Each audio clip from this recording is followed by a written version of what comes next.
Mm.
Ma'am, Mm.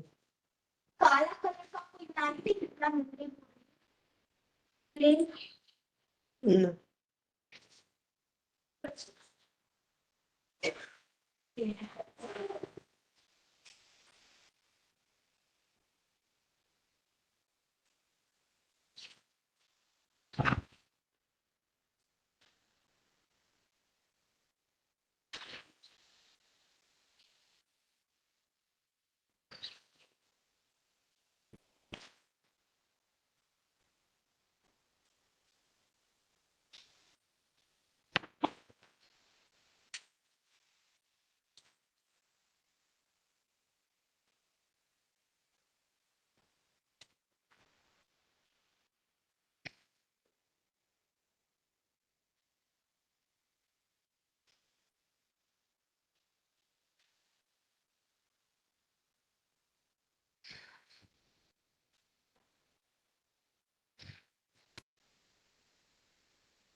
Hello Patna hello hello चलें sir.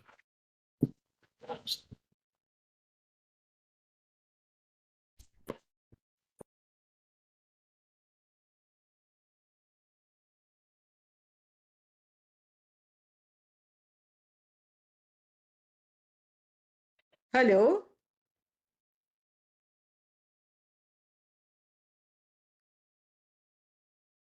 Good evening Himanshu sir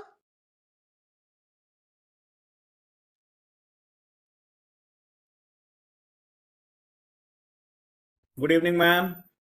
good evening so are we ready to start Yes, we can start now. Is the Yes. PowerPoint visible Yes, it is visible. So, welcome to all the participants on behalf of Aryavata Sahodaya School Complex. And today with us is the resource person Rama ma'am. And the today's topic is also connected with our the same examination. And now I request Rama ma'am to kindly start the session. Thank you sir Thank you, ma'am. Thank you, everybody present here. I know that today was the starting day of CBSE examination, and everybody who are there in the CBSE system, they all are busy with different workloads. But at the same time, this is actually like a festival time. Mid-February to March to the first week of there is board examination, there is class-wise annual examination, and all are under a little or a more of stress. And Mitali ma'am has already taken a very good session on stress busting, examination stress busting. Now I'll take a step further and I'll ask, is stress always bad? No. A small amount of stress, including the exam stress, can be considered good as it can motivate one to focus and perform better. Too much stress is detrimental and it can significantly impair one's ability to perform, to study, and to perform well on examination. Therefore, it is important to manage stress. That is true. But there is positive aspects of mild stress also. You just look at yourself. You have passed so many examinations. You have got so many certificates. You have excelled in many subjects. Now, if the examination system was not there, could you study so nicely? No. This is something, this positive aspects of mild stress, where a little stress can act as a motivator. It pushes you to study harder and stay focused during exam preparation. This is one thing.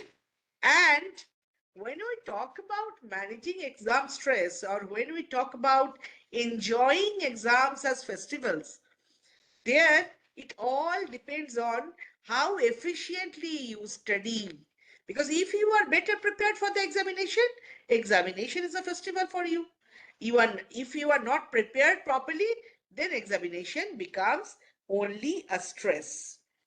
So, first of all, to enjoy examination or to get the best out of examination, we need to go for. It's not only reading, it is studying. And studying and reading are not the same thing. Though they are very close to each other, but they are not the same thing. We all know. Reading means you are going through something readable and going through that thing or understanding that thing, that is not equal to studying. So excelling in CBSE board exams, or for the matter for any exam, it requires a combination of dedication, strategic planning, and effective study techniques. By understanding the syllabus, adopting active learning methods, practicing with sample papers, maintaining a healthy lifestyle, students can pave the way for success. Remember, the journey is just as important as the destination, and the skills you acquire during this period of exam preparation will serve you well beyond the exam halls. So, first and foremost, take regular and proper studying.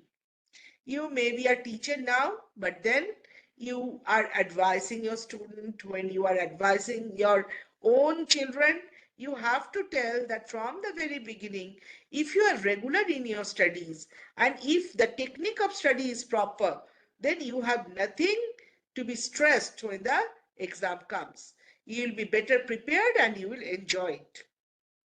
So first of all, we need to understand the difference between reading and studying.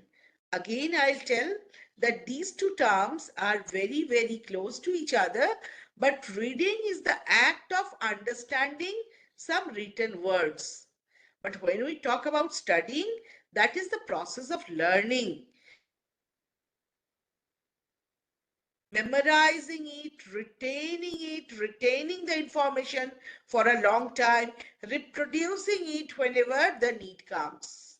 Studying involves engaging yourself with the reading material, while reading can be only for fun, only for a great pastime. So, when we talk about reading, reading is the act of looking at or going through and also understanding the written words, and it can be done for entertainment, it can be done for uh, passing your time, it can be done to learn about some information, it can be done to improve your writing skill, it can be done to help you gain information and knowledge. But then when you talk about studying, this is a more engaging task. Here, the act of learning about a subject and you need to retain the information. It involves actively engaging with the material, means you not only go through, you not only understand, but at the same time, you think about it, you discuss about different or with someone else, and then when the need comes you can reproduce. Studying helps you build knowledge and understanding of a subject area, and studying can help you develop transferable skills like communication skills, problem solving skills, critical thinking skills. And when you are studying, the studying tips search for other relevant material. Investigate whether the given information is correct, ask question, try to figure out how and why, and apply it when the need comes. All are involved in studying. So, in this slide, we are actually comparing between studying and reading. Just a minute. Afterwards, now I cannot talk. Afterwards, I'm in a meeting. Yeah. After So, when we talk about the definition, studying is a process where time and devotion are fully dedicated to understand a piece or understand a concept. This is about studying. The time and devotion, the engagement with the material, that is more important. In case of reading, this is a process of going through a topic to gather some information. Of course you understand, but it is immaterial whether you remember it for a longer time or whether you build knowledge based on that material. If we talk about the requirement, in case of study, we require a lot of energy, time and devotion. We tell na, dhyan laga ke padhna hai. So the concentration should be there. The devotion should be there. Whatever time you are spending with your study material, the whole time is to be given to that material. In case of reading, it needs The requirement is less energy, less time, and less devotion. When studying also involves researching, learning, but in case of reading, it is only perusing through the text. You glide through the text, you understand, you enjoy the text, and that's it with reading. When you talk about memory, studying, of course, means remembering. Remembering is essential. Without remembering something, you cannot study, or otherwise, you can tell that when you are studying, you have to remember the piece what you are studying. And in case of reading, remembering is not essential. When you talk about complexity, when we study, we are actually engaged with complex topics. And in case of reading, there are less complex topics. And if you talk about examination efficiency, of course, reading is not complete without engaging your time and devotion and without studying. So when you are preparing yourself for examination, it's not only reading, but it is studying. And I'll tell you one more magical thing. Suppose you are going to study a chapter, A, B, C, whatever. A night before, while on the bed, if you glide through the text, if you just read it for some time, that will make a base of studying the next day. So this you can do. Suppose you have a serious topic to study. So one night before, you just go yourself in studying. That will give you a good result. What are the similarities then?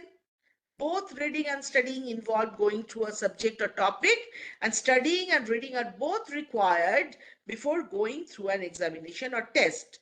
Studying and reading are both practices adopted by students within institutions or on private learning system. Both enable understanding, both enable going through the matter, both enable actually going through the studying, but in case of studying, the devotion and concentration is more. This is the basic difference. So when we are talking about examination, we are talking about studying.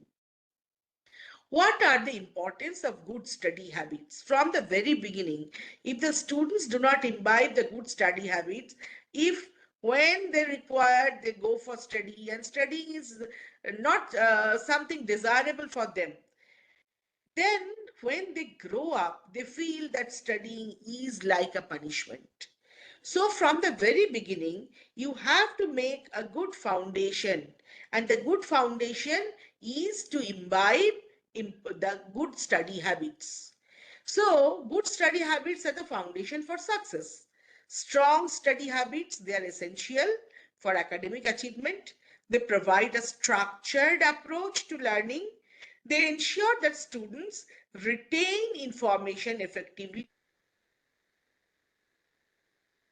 maintaining a timetable, maintaining a schedule, when to read what, for how many hours a day you are trying to study a particular subject, which subject is to be studied more, which subject is to be studied less, how to study, how to make mind map, how to remember things, how to practice these things. So from the very beginning, if you make a good foundation, this is going to serve you for a long time. And developing a positive learning mindset is also very important. Good study habits that actually nurture a growth mindset, because the person who is studying, he or she will know that these good study habits are going to serve me for my lifetime. It encourages students to embrace challenges and continuously improve their learning. So from the very beginning, this nurturing of good study habits is a must. I remember my B.Ed time. I was in Calcutta Girls B.Ed College. There were several professors who were actually stalwarts in their subject. We used to know that while they are teaching in the class, if we can take running notes, that running notes will be the key to success for us. So we used to take the running notes. Now the question is taking notes a good way to study? Yes, of course. Because when you are taking the note, you are understanding every bit of it, and then you are putting it down on paper, and it becomes, the remembering becomes easier. So while you are taking notes, note taking forces you to pay attention. Your concentration is intact. You are not diverting your mind. You are hearing the words, and then while writing, your hands are visualizing your words. So it helps you focus. It helps you to learn. Studies on learning have shown that actively engaging with the topic, with the matter, by listening and then summarizing what you have heard, that help you to understand and remember the information later. So, uh, this note taking is a very good technique of importantly studying. So if you feel that you are going to study something, make a good note of it.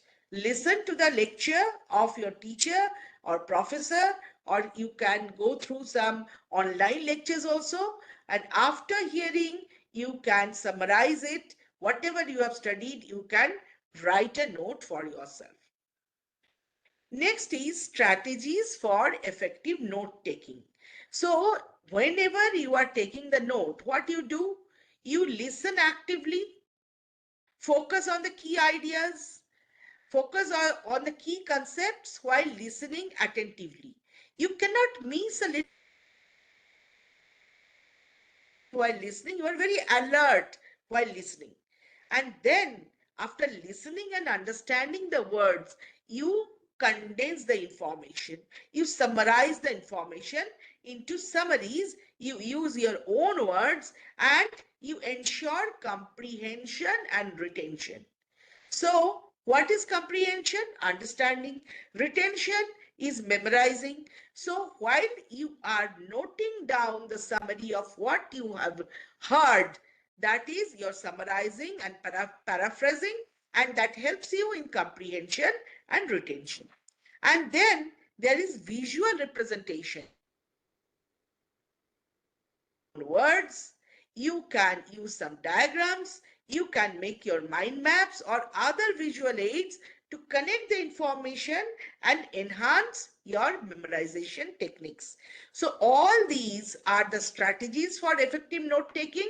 And after you take the notes properly, and if you are going through it, the memorizing and studying can become better and can become more enjoyable. So we are talking about studying methods before an exam.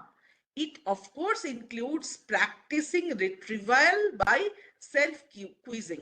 We always tell our children that once you go through the chapter, you ask yourself what I have studied. What are the keywords? What does this keyword mean? What is this concept? How this concept is connected to other concepts? So self-quizzing, self-discussion, okay, that is very, very important in case of practicing the memorization or practicing the retrieval. You can create spaced repetition. Spaced repetition means once you go through it, maybe you are going through a particular chapter for 3 times or for 4 times, because it is very important to remember every bit of it. Now, after reading it so nicely, after memorizing the whole chapter, when you go to sleep and next day you get up, you will see that maximum of what you have read, you have forgotten, because the key to memory is repetition, revision. Revision is very, very, very important. After only 24 hours, you can forget about 85% of what you have read. Just a minute. After some time, I'm in a meeting, please. So, this revision or repetition is very important. But then while you are repeating, you have to use spaced repetition. Means one repeat after 2 3 days, then you repeat once in a week, then you repeat once in a month. So there should be a properly spaced repetition so that you can revise the study material and you can remember them. Summarizing information in your own words, taking practice tests with past exam papers, forming study groups to discuss concepts, mind mapping, using mnemonic devices to actively engage with the material. All these are very, very important for active studying methods or good study methods. Now, what is active recall? The core principle of active studying is active recall, where you actively try to remember the information by testing yourself repeatedly through methods like flashcards or self-quizzing. I have already told, just asking yourself what I have read, what are the key concepts, what are the keywords, how they are related to each other, what is the difference of these two key concepts, what are the similarities between them, mind, what you have read. That is called active recall. Spaced repetition, I have already told, reviewing material or revising material at increasing interval. First after 24 hours, then after 2 days, then once in a week, then once in a month, and then after maybe 3 months or after 6 months. Okay. Practice testing. What is practice testing? You can take old test papers or key papers which are made for you by your teachers or by some organization, and then you can simulate the exam condition. You keep the alarm clock, you set the alarm clock for maybe 3 hours or 2.45 hours, and then you solve the whole paper. If you repeatedly do this and you face different types of question papers, and you will be ready to remember everything and to reproduce it as and when needed in a nice manner. Then study groups. You can collaborate with your peers, that is the students who are in the same class or type of competitive exam. You can discuss, you can explain concept to each other, and this reinforces understanding. Suppose one subtopic you have not understood properly, but your friend has understood it properly, so he can describe it to you. Otherwise, in case of other concept where you are better, then you can describe it to him, and then you can ask question from each other, and you can solve questions together. And in that way, when you actually work in a study group, you reinforce understanding and you become better learners. Then comes mind mapping. What is mind mapping? Visualizing diagrams are not ready-made. These diagrams you make because you know how to connect between all the key concepts, and in this way, when you make the mind map for yourself, you better grasp the relationship between concepts. We are going to elaborate it by a very nice and very interesting mind mapping afterwards. Then mnemonic devices. What are mnemonic devices? These are memory aids. They help you to memorize.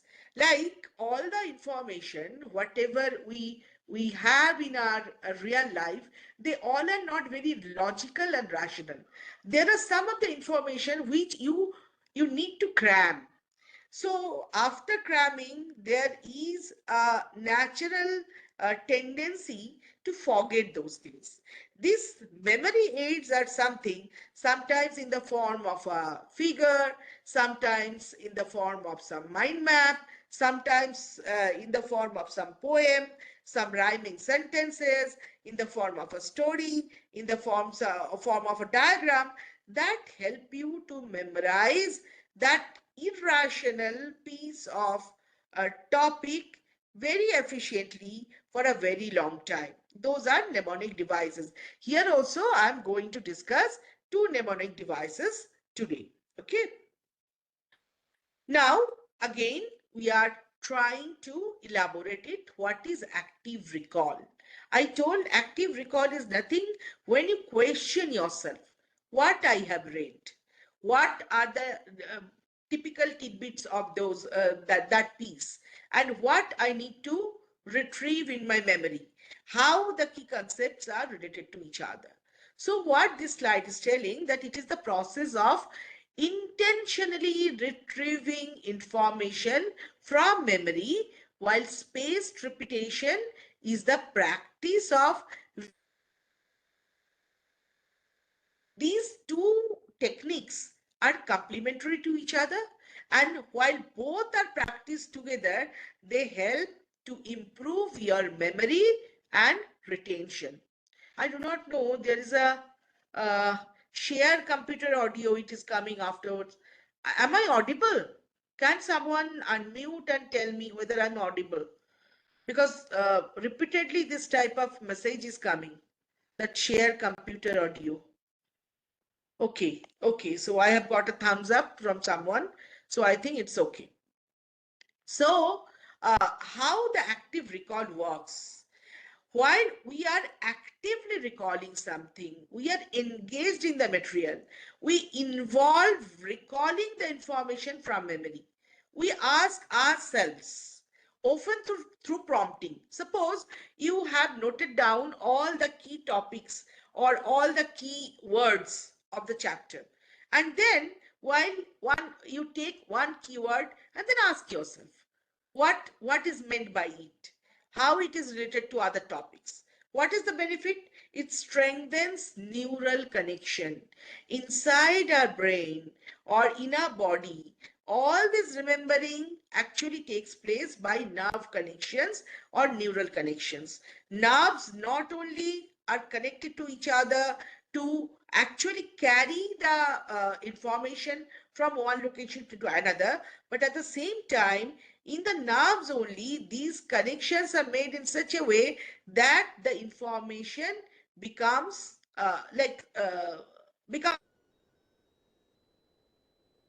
understanding and retention.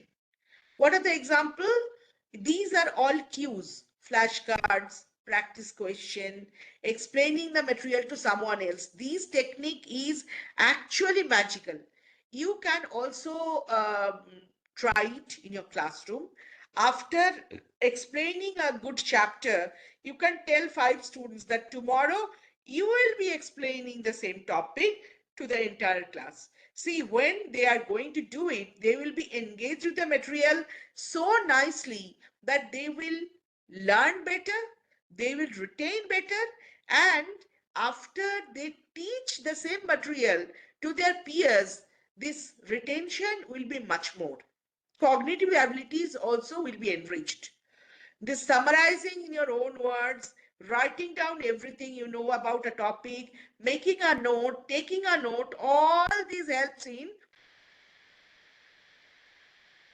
repetition. I told that once you read and remember some information, after only 24 hours, you tend to forget 85% of it. But when after some time you revise it, you repeat it again and again, it becomes stable in your mind. So it involves reviewing material at systematic intervals over time. The benefits are it maximizes retention by spacing out review sessions, revising material at increasing interval every day, once a week. This actually helps in the spaced repetition. Combining active recall and spaced repetition help you to study better, to learn better, to build the knowledge and to remember it for a longer time. Okay. Next is practice testing. What is practice testing? From our childhood, we know that we have to go for practice test paper. So in the market also, there are many practice test papers which are sold in the market. You get it online. Your teachers make practice test papers for it. What are these? This is not the ultimate or your taking simulated exams. In the same way, you set your reading time, you set your writing time, and once the paper is finished, you give it to a teacher who can correct it for you. So, what happens when you practice by testing yourself repeatedly? You face all the types of questions, and sometimes the questions become similar to each other, and you perform better because you are practicing it by testing yourself. So, what happens in the case of practice testing? It improves test taking strategies. You know how to manage your time, for which marks of question, what type of question, how much time to be given. If you don't know the answer, that is to be answered last. Ultimately, it enhances your performing on the real exam day. What are the key benefits? Key benefits are identifying the knowledge gaps, improving the time management, getting familiar with the test format, and develop test taking strategies. So while you can identify your knowledge gap, because when you are attempting different types of practice question, you can pinpoint in which area your answers are not so efficient. So you know which area you need to study more, which area you want to understand more, which area you have to give more hard work. So you can identify your knowledge gap. Then you improve your time management. When you are practicing under simulated timing condition, when your clock alarm is kept properly, to pace yourself during the actual examination. You will not waste much time on a single question. Rather, you know how much time is to be given for what type of question. You get familiar with the test format. Like in the question paper also, how many marks MCQ question, how many marks objective type of question, how many marks subjective type question, that you all know because you are going through the same format again and again. So getting familiar, this exposure to the structure, to the format, to the question type, to the blueprint, that actually eases the anxiety. The stress becomes less because you are known to the format. You know the format in and out. So you are familiar with it, and that's why the anxiety or the stress becomes less, and it develops test taking strategies. You become very efficient. You can try different approaches to answer questions, and study groups, I have already told, while studying in a group in Bihar, this is very much popular. The friends who are opting for maybe IAS examination, who are opting for IIT JEE, or who are opting for NEET, they study in groups. So what happens when you study in groups? You effectively prepare by dividing topic among members. Then you discuss with each other, you actively recall, you take practice with each other, you quiz each other, you create concept map. If you see something interesting about the same topic, you discuss with your study group, you discuss challenging question, you review your notes, you make your notes and then exchange it, you use your own flashcard, you practice past exam papers together, you assign role like a facilitator who will explain, who will make the mind map, who will make a new type of question. And in the study material is so intense that it gives you a lot as reward. Key strategies for group study sessions are to plan and to organize. You divide topic, assign different section of the material to each group member, and then ensure that everyone is responsible for a specific part. You set the agenda also. which topic to cover first, then what comes second, and how much time to spend on each topic, how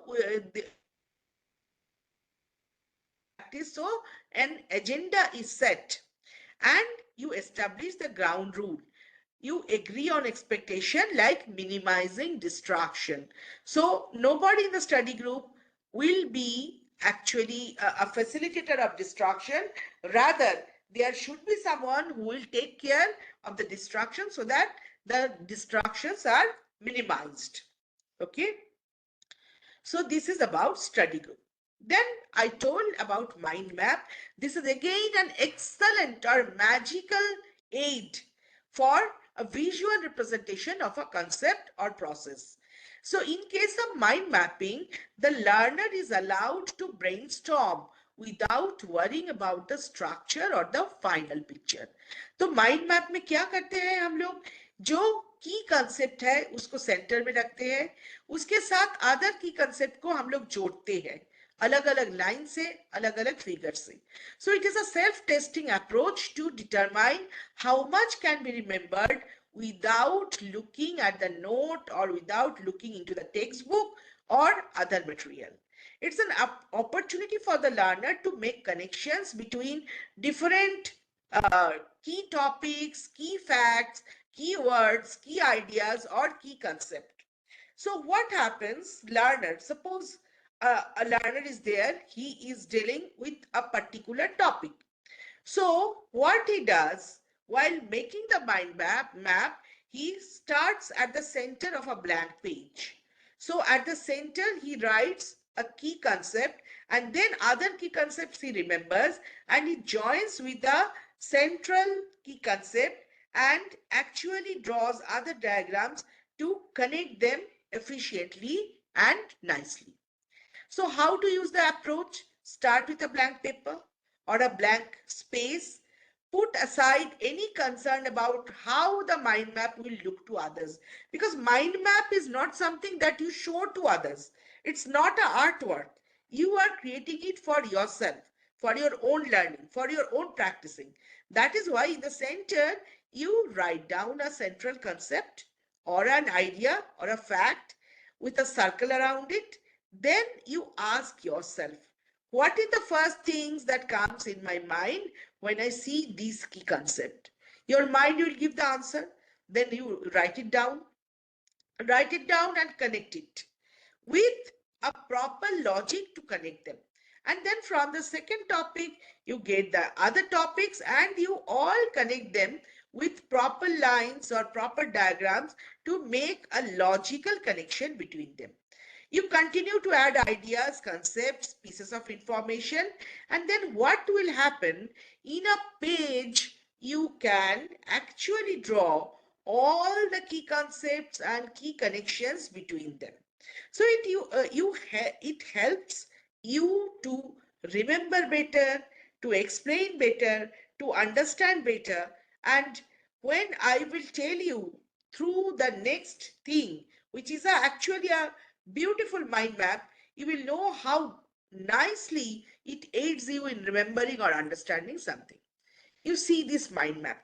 This is a simple mind map.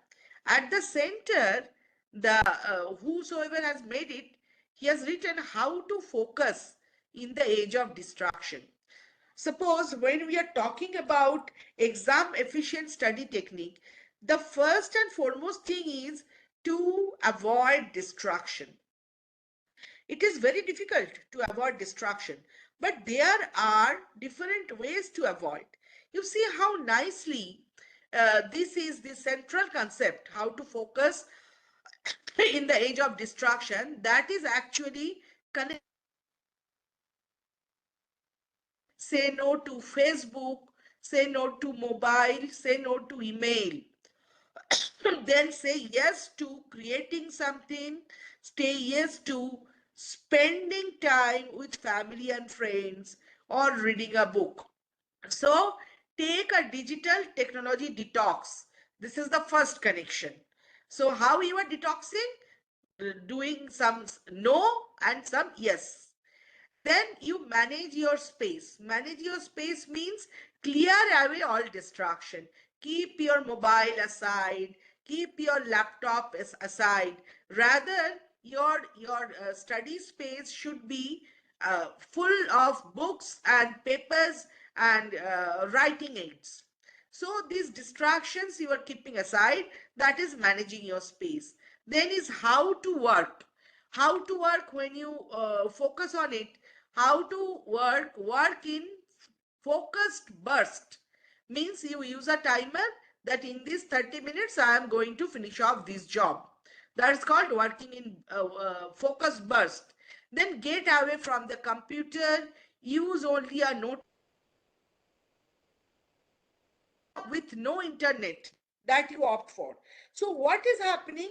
The learner has started with a central concept, and with the central concept he is actually joining the other key concepts. This is creating a mind map. There can be different mind map depending on the study material you are using. Then I have already told about mnemonic techniques. What are mnemonic techniques? They are memory aids. There are different spelling mnemonics.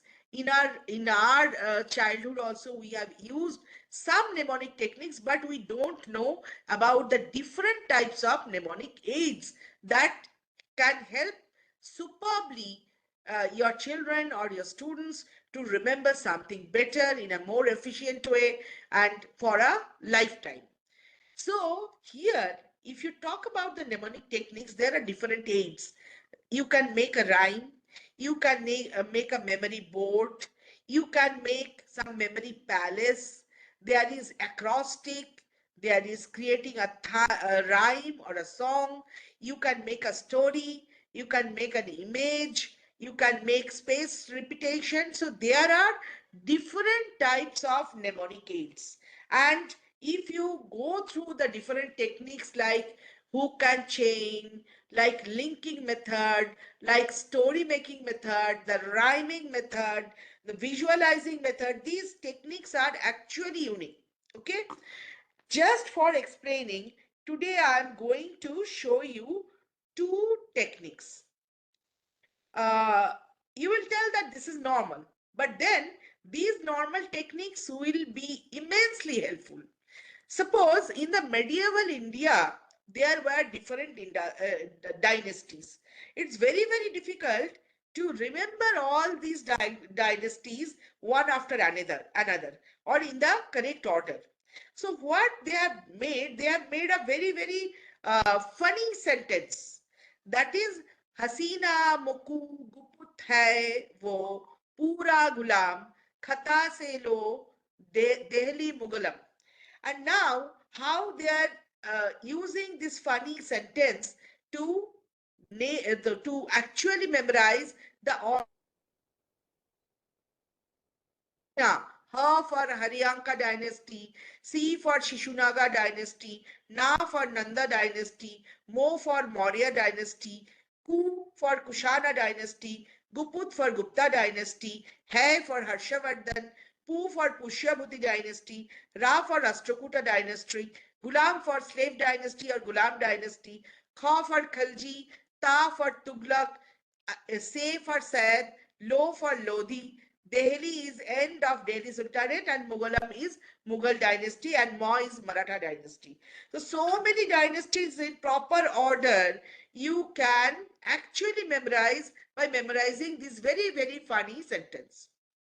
The next one is to remember the total political map of India.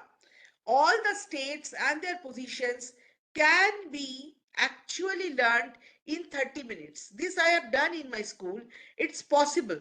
By using this visual aid, it is possible to remember the position, the name, and the capitals of uh, all the states in their proper places by using this visual aid. It will take a long time to do so. About 30 to 35 minutes is required. But if you engage your students with this visual aid for 30 to 35 minutes, it is possible to make the total map of India stable in their mind for years to come. So this is the beauty of mnemonic aids, which is possible. And this actually is go to aid your efficient study technique. Overcoming procrastination मतलब दीर्घसूत्रिता जिसको बोला जाता है। आज का काम कल करेंगे, कल का काम परसों करेंगे, परसों का काम एक हफ्ता बाद में करेंगे और एक हफ्ता के बाद लगेगा कि अच्छा मन नहीं है, कभी नहीं करेंगे। So of course you have to be regular in your study. You cannot procrastinate. So you need to prioritize your task. You identify the most urgent, the most important task properly, and in down the large tasks into smaller chunks. This is a very, very good technique. You will not feel overwhelmed. You divide the complex task into smaller, manageable steps, reducing overwhelm, and you will foster a sense of progress because a little step forward will make you happy. And then you schedule your regular study sessions when you are going to study every evening. If you sharp at 6, from 6 to 9 you study every day, you know how much time is to be devoted for which subject. So that will reduce procrastination. It will develop a time management skill. You will be able to prioritize your task, and then you will have some satisfaction also in your mind. Utilize active learning method that I have already told in bits, practicing problems. Now, suppose you have read the theoretical thing, but then there are some formula, there are some complex thing, then you need to face different problems or questions. Practice with problems, solve practice questions, engage in simulations, which reinforces understanding and improves problem solving skill. Then you can go for group discussion. Group discussion is always a very good thing to actually understand and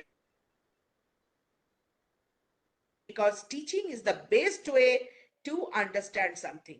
If you know that you need to learn a chapter, the best way is to study the chapter properly and then to teach someone on that chapter. That will make you a better understander.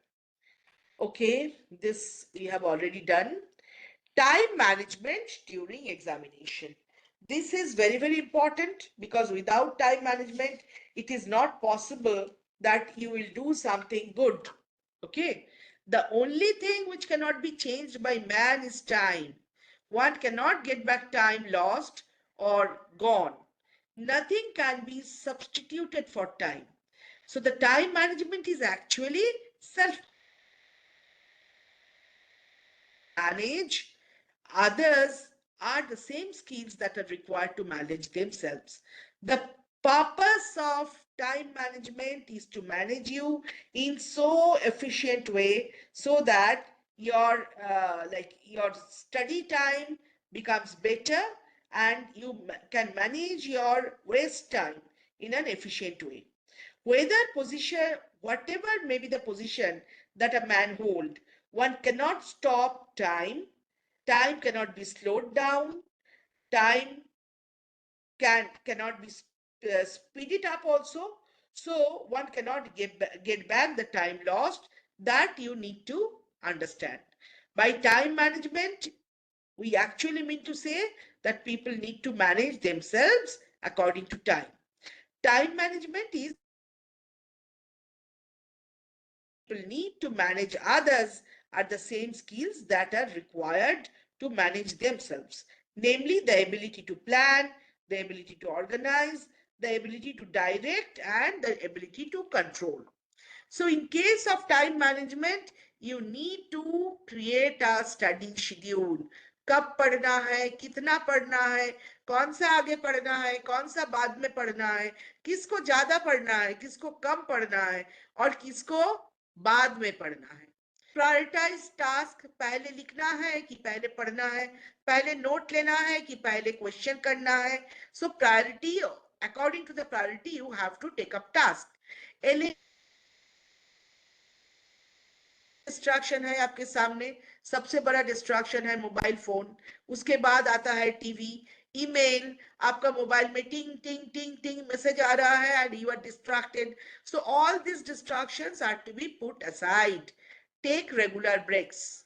After 20 minutes of continuous study, your brain cannot take much more. So after every 20 minutes, take a stroll, drink a glass of water, and then start afresh. Avoid multitasking. I have seen many students who tell कि अच्छा चलो maths बनाते हैं साथ साथ गाना सुनते हैं.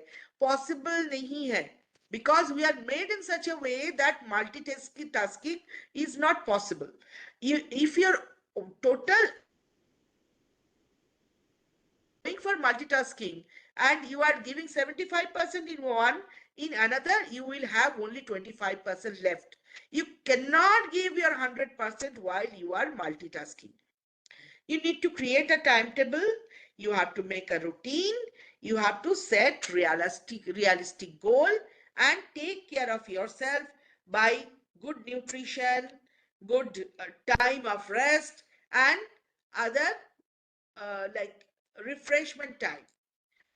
Creating a study schedule means in effective time management, it is to create a study schedule that is allocating specific time slots for each subject.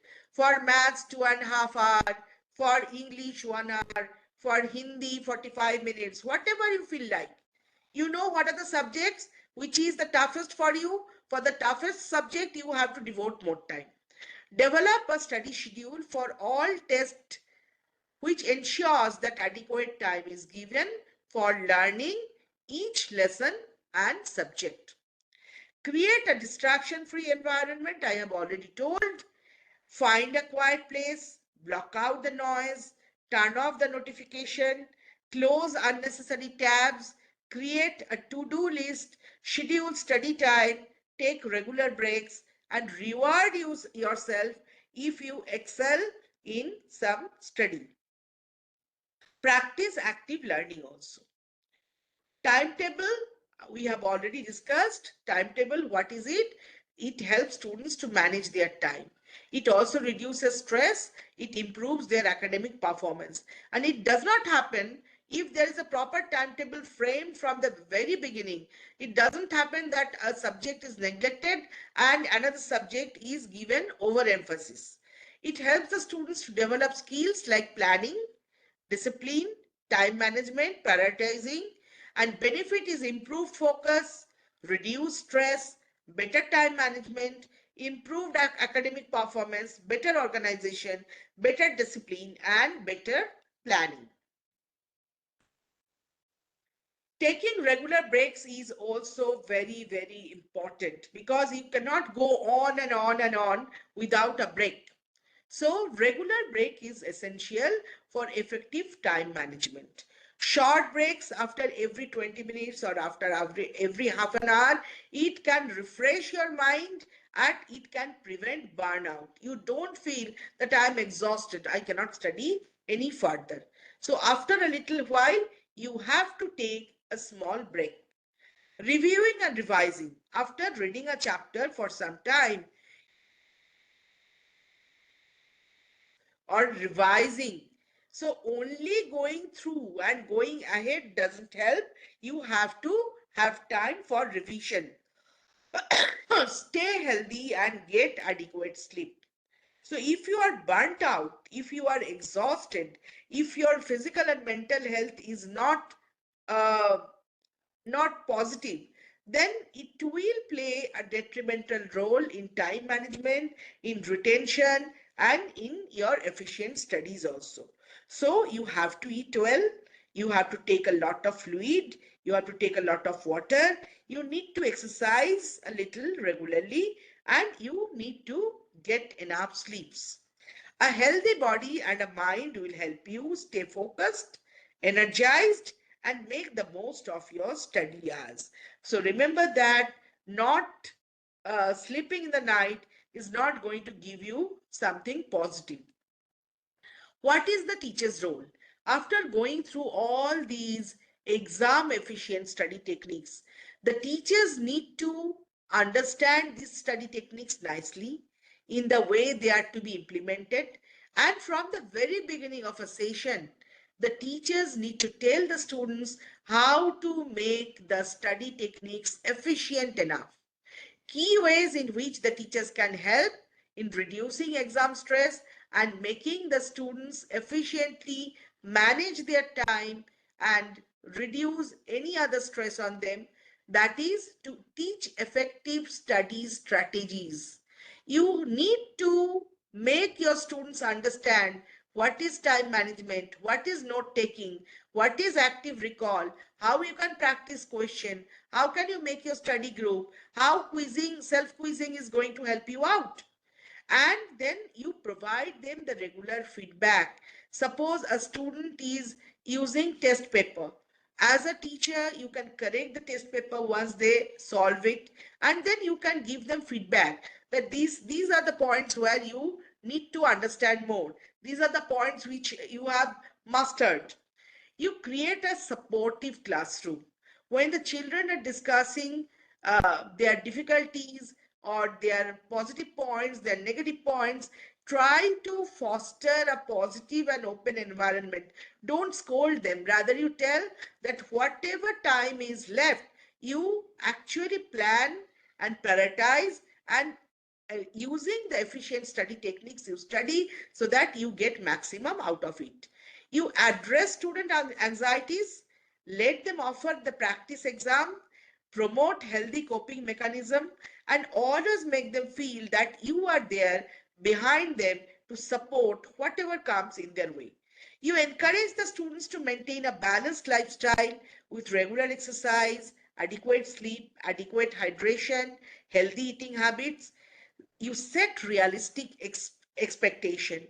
Don't tell a student who is very weak in mathematics that I know that you are going to get 95% in mathematics. Rather, you tell that okay, your mathematics marks can be 60-65%, but I know for sure that you are going to excel in English.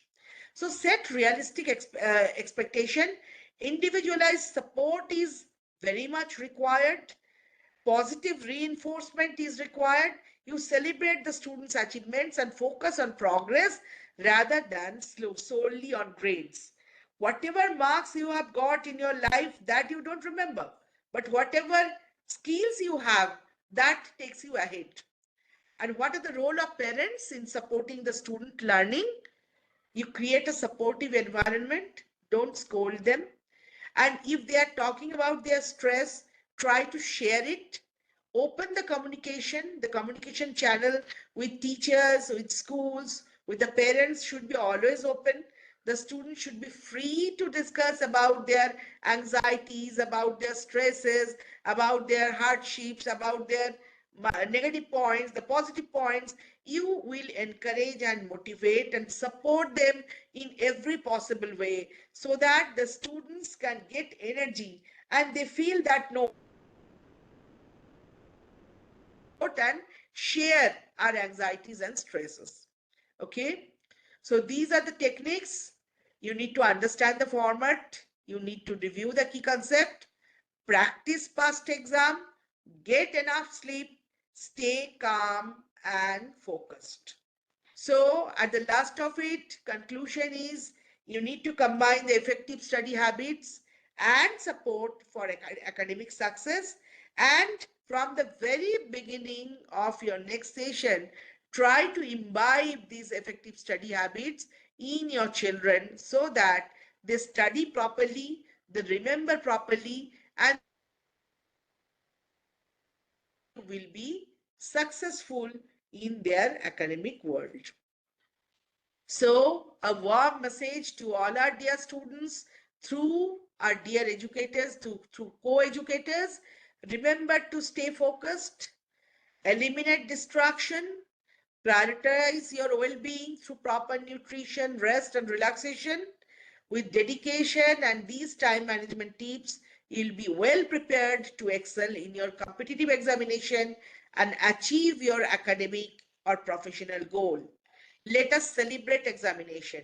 Examinations should not be stressful for us, but rather these are the scopes or opportunities where good we are in our studying. So that's all from my side. Thank you. Any question?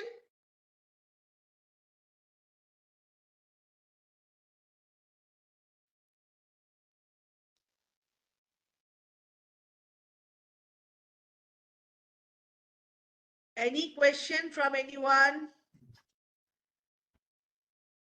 Participants are requested to ask question, if any.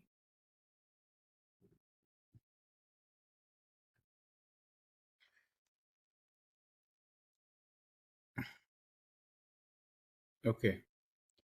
So, thank you, ma'am. Thank you.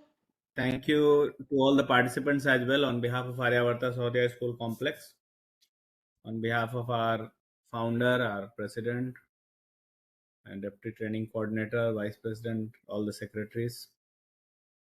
This is our privilege that we all got up this training, and we'll be continuing with it. Such training, we request Rama ma'am itself, actually it is in pipeline, to how to do the evaluation work. For Okay. that also we need, yeah. So this training is very, very pertinent This is for the teachers or for the teachers and for the, evaluators? for the evaluators, yes. Of course, of course. Yes. So thank you all.